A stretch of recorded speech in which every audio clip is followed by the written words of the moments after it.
देश में उपज को आमदनी से सरकारें जोड़ नहीं पाई, वोट को जवाबदेही से जोड़ा ना जा सका और शिक्षा से रोजगार को सीधे आजादी के 77 साल बाद भी जोड़ नहीं पाए। नतीजा किसान आंदोलन करता है, बेरोजगार प्रदर्शन करता है, अपनी मांगों के लिए जनता सड़क पर उतरती है और तब निर्भीक आवाज बुलंद करने के लिए जरूरत पड़ती है हमें। नमस्कार, स्वागत है आप सभी का आपके अपने चैनल एनबीसी भारत पर। मैं हूं आपके साथ मयंक तिवारी। आज आवाज बुलंद कीजिए पेपर लीक और नकल की चोरी के खिलाफ, जहां चोर रोका नहीं जाता और सरकारें युवाओं के नाम पर शोर मचाती हैं। बच्चे जैसे ही बड़े होने लगते हैं, लोग पूछने लगते हैं आपका बेटा या आपकी बेटी क्या सोच रहे हैं आगे बढ़ने की। बेटा बेटी कोई इम्तिहान की तैयारी करे तो रिश्तेदार पास पड़ोस के लोग पूछते हैं कि इस बार भर्ती निकाल लेगा या नहीं। पिता की आस, माता की प्रार्थना, रिश्तेदारों की उम्मीदों का बोझ लेकर हमारे देश का युवा एक नौकरी के लिए संघर्ष करता है, जिसे कोई पेपर लीक माफिया, कोई घूसखोर अधिकारी, कोई रिश्वतखोर नेता, कहीं भ्रष्ट और कहीं सुस्त सरकारें रौंद देती हैं। इसलिए आज सवाल पूछना जरूरी है। हमारे देश में यह नियम तो बन जाता है कि जिसे 2 से ज्यादा बच्चे हुए तो सरकारी नौकरी नहीं, क्योंकि इसमें धार्मिक ध्रुवीकरण और विकासवाद का लाभ दिखता है। लेकिन यह नियम बनाने की हिम्मत कोई नहीं कर पाता कि जिसके 2 बच्चे होंगे उन्हें ईमानदारी से कराई गई परीक्षा के बाद नौकरी भी मिल जाएगी। देश के सियासत में यह तो बहुत बढ़ चढ़कर बताया जाता है कि फला पार्टी के बार बार लॉन्च हो जाने पर भी फला नेता लॉन्च नहीं हो पाए, लेकिन यह भी नहीं बताया जा पाता कि युवा भी बार बार भर्ती अटकने लटकने, पेपर लीक की वजह से रोजगार में सरकारी अंधेरगर्दी से लॉन्च नहीं हो पा रहे। नेता चुनाव जीते तो तुरंत सांसद विधायक बन जाते हैं। देश में करोड़ों नौजवान परीक्षा पास करके भी महीनों नौकरी को तरसते हैं, क्योंकि देश में पढ़ाई की गारंटी तो है, लेकिन पढ़ाई के बाद पेपर लीक मुक्त परीक्षा की गारंटी कतई नहीं है। पिछले ही महीने देश का मिजाज एक निजी चैनल के सर्वे में समझा गया तो पता चला कि सबसे ज्यादा 25.9% लोगों ने बेरोजगारी को सबसे बड़ी परेशानी माना। महंगाई के बाद 17.7% लोगों ने बेरोजगारी को ही सरकार की सबसे बड़ी नाकामी माना। लेकिन किस काम के लिए सरकार को याद करेंगे ये पूछा गया तो सबसे ज्यादा 42% लोग कहते हैं राम मंदिर। नतीजा वोट, धर्म, जात के मुद्दे पर पड़ता है। कभी रोजगार, बेरोजगारी, नौकरी देने में भ्रष्टाचार, खाली पड़े नौकरी के पद, स्कूलों में शिक्षकों की कमी, कॉलेज में खाली पड़े प्रोफेसर के पदों पर वोट देने का मुद्दा तो तैयार ही नहीं हो पाता। असली राष्ट्र निर्माण तभी है जब असली मुद्दों पर मतदाता सही गलत का आकलन कर सके।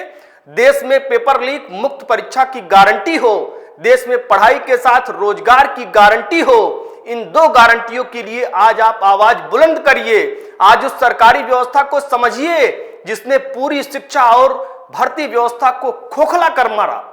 यकीन ना हो तो हरियाणा के नूह जिले से आई इस खबर को समझिए। एक इमारत के ऊपर रोशनदान से गिनते जाइएगा। यह देश के भविष्य को नकल के मकड़ जाल में उलझाने वाले वो स्पाइडरमैन हैं जो अपनी जान की चिंता किए बिना स्कूलों में चलती बोर्ड परीक्षा में नकल करके परीक्षा पास कराने में जुट गए हैं।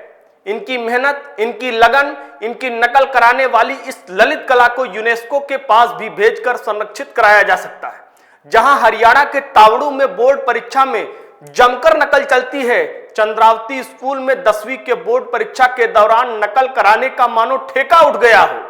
भीतर क्लास में बैठे परीक्षार्थियों को नकल कराने के लिए बाहर से उनके सहयोगी किताब गाइड लेकर चढ़ जाते हैं।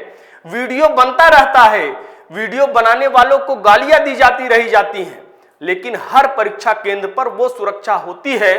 यह सब मानो पूरी तरह से गहरी नींद में सो जाती है। बिहार के वर्षों पुराने ऐसे वीडियो वायरल तो होते रहते हैं, तो बिहार में हर परीक्षार्थी को शक की निगाह से देखा जाता है। लेकिन हरियाणा ने बता दिया कि बिल्डिंग में तिलचट्टों की तरह चिपक कर चढ़कर नकल कराने वाली विधा का ज्ञान उन्हें भी है। नूह के तावड़ू में फिजिकल एजुकेशन की परीक्षा में फिजिकली मेहनत करने वाले बाहरी लोगों की मदद से परीक्षा में खूब नकल हुई। इसी तरह से नूह के यासिम में सीनियर सेकेंडरी स्कूल में 12वीं की परीक्षा में एग्जामिनेशन रूम की खिड़कियां नकल की पर्ची यानी चिट देने का रास्ता बनी, जिन्हें हटाने के लिए सुरक्षा कर्मी के हाथ का डंडा देखिए, इनके पास एक ढंग का डंडा तक नहीं। और ये पुलिसकर्मी देखिए किसी पेड़ की टूटी हुई टहनी का हिस्सा लेकर नकल वाली परीक्षा की जिम्मेदारी हरियाणा सरकार को निभाने से किस तरह से रोकते हुए दिख रहा है। जहां नेताओं की सुरक्षा के लिए हथियारों के साथ दर्जनों पुलिस वाले लगाए जाते हैं, वहां सैकड़ों छात्रों के परीक्षा केंद्र में एक ढंग का डंडा देकर पुलिस वाला तक नहीं लगाया जा सकता। ऐसी नकल होगी तो योग्य बच्चे पीछे रहेंगे, नकल करने वाले जवाब लूटकर आगे बढ़ जाएंगे।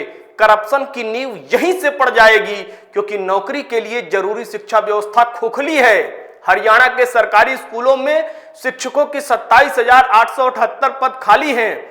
जिस नूह जिले का नकल वाला वीडियो वायरल है, यहीं पर 4,000 टीचर की पोस्ट खाली है।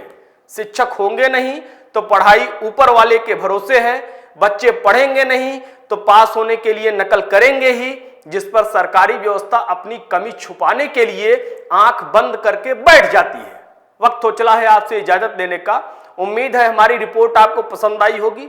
आपसे भी उम्मीद है आप ये वीडियो लाइक करेंगे, शेयर करेंगे और कमेंट सेक्शन में जाकर बेबाकी से पूछेंगे, सवाल करेंगे कि बढ़ती नकल व्यवस्था के लिए नकलची ही जिम्मेदार हैं या सोती पुलिस के आगे से नकल कराते तिलचट्टे अपने मकसद में कामयाब हो रहे हैं। नमस्कार।